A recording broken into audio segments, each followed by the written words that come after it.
सट्टा बाजारात सुद्धा वातावरण तापलेलं आहे। बाजाराच्या भाकितानं अनेक दिग्गजांच्या तोंडचं पाणी पळालंय।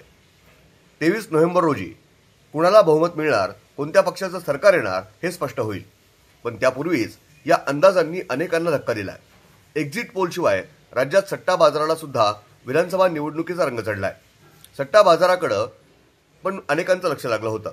फलोदी सट्टा बाजाराच्या आकडेवारीनुसार राज्यात भारतीय जनता पक्षाला मोठं यश मिळत असल्याचा अंदाज वर्तवण्यात आला आहे। भाजपा सर्वात मोठा पक्ष म्हणून समोर येतो आहे। राज्यात भाजपाला 90 ते 95 जागा मिळण्याची शक्यता आहे।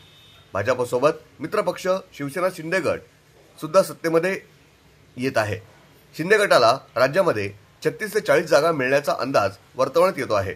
तर महायुतीत सहभागी अजित पवार गटाला बाजाराच्या अंदाजानुसार 12 ते 16 जागांवर विजयाचा अंदाज व्यक्त करण्यात आलाय।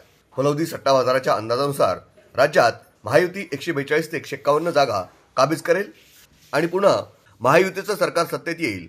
फलोदी सट्टा बाजारच नाही तर बिकानेर सट्टा बाजार आणि महादेव ऑनलाईन सट्टा बाजारानं सुद्धा महाराष्ट्रामध्ये विधानसभा निवडणुकीतील विजयाचा अंदाज वर्तवलेला आहे। या दोन्ही सट्टा बाजारांनी महायुतीवर शिक्कामोर्तब केलंय।